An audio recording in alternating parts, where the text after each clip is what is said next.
الصبح بدا من طلعته.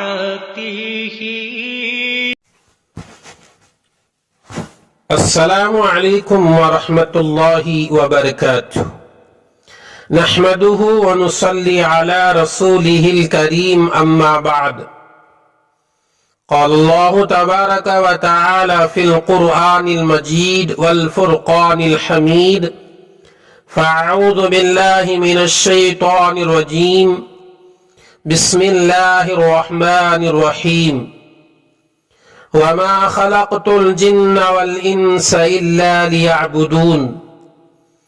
وقال النبي صلى الله عليه وسلم: الصلاة عماد الدين، او كما قال عليه الصلاة والسلام. صدق اللہ مولانا العظیم. محترم و مکرم سامعین کرام، نماز دین کا ستون ہے. نماز پڑھنے سے اللہ تبارک و تعالی راضی ہوتے ہیں. نماز پڑھنے سے کئی فائدے ہیں، ان میں سے چند گنانے کی کوشش کروں گا، اور اس کے برخلاف نماز نہ پڑھنے والوں کے لیے چند وعیدیں وارد ہوئے ہیں، وہ بھی سنانے کی کوشش کروں گا. بات مکمل طور پر سنیں اور سننے کے بعد عمل کرنے کی ضرور کوشش کریں. میرے نبی صلی اللہ علیہ وسلم ارشاد فرماتے ہیں: جو شخص نماز کا اہتمام کرتا ہے، اللہ تعالیٰ 5 طرح سے اس کا اکرام اور اعزاز فرماتے ہیں. اول، اس پر سے رزق کی تنگی ہٹا دی جاتی ہے، اور آج کل ہر آدمی رزق کے متعلق پریشان ہے، اور اس کا حل اللہ نے نماز میں رکھا ہے. نماز کا اہتمام کرو، اللہ تعالیٰ کا پہلا انعام یہ ہوگا، اللہ تبارک و تعالی رزق کی پریشانیوں کو ہٹا دیتے ہیں. دوسرا انعام نماز پڑھنے والے کے لیے یہ ہوگا، عذاب قبر ہٹا دیا جاتا ہے. اللہ اکبر! عذاب قبر حق ہے. حضرت عثمان غنی رضی اللہ تعالی عنہ کسی قبر کے قریب سے گزرتے تو زار و قطار روتے. کسی نے پوچھا: اے عثمان، جنت اور جہنم کا تذکرہ آتا ہے تو اتنا نہیں روتے جتنا ایک قبر کے قریب سے گزرتے ہوئے روتے ہیں؟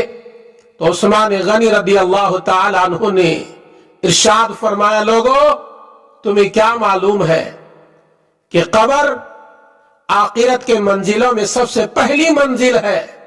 جو قبر کے عذاب سے بچ گیا وہ کامیاب ہو گیا، جو قبر کے عذاب سے بچا نہیں وہ ناکام ہو جائے گا. اس لیے عذاب قبر حق ہے. نماز پڑھنے والوں کے لیے دوسرا انعام یہ ہوگا، اللہ تعالیٰ عذاب قبر کو ہٹا دیں گے. نمازی کے لیے تیسرا انعام یہ، قیامت کے دن اس کے نام اعمال داہنے ہاتھ میں دیے جائیں گے. جن لوگوں کے نام اعمال داہنے ہاتھ میں دیے جائیں گے وہ نہایت خوش و خرم ہوں گے. لوگوں کو دکھلاتے پھریں گے: دیکھو میرے نام اعمال اللہ نے مجھے داہنے ہاتھ میں دیا ہے.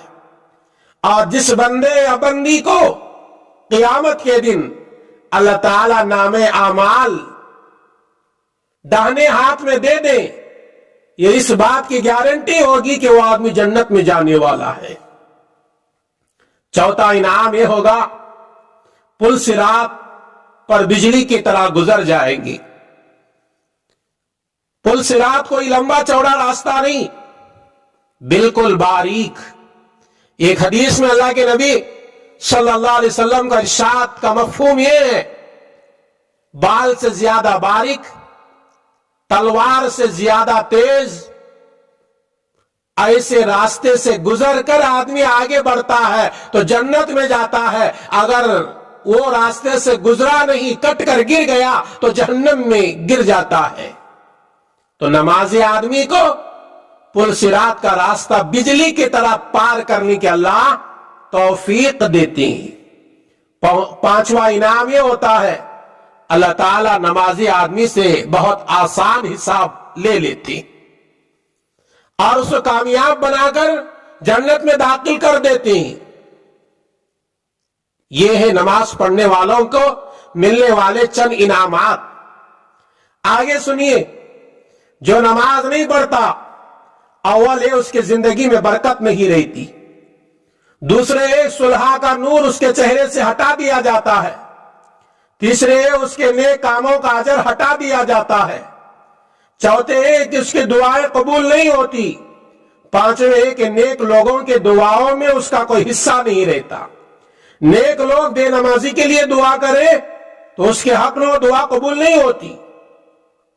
اور آگے سنیے، موت کے وقت میں بے نمازی کے لیے کچھ عذاب ہوں گے۔ پہلا عذاب ہے کہ وہ ذلت سے مرے گا، دوسرا عذاب ہے کہ بھوکا مرے گا، تیسرا عذاب ہے کہ پیاس کی شدت میں اسے موت آئے گی۔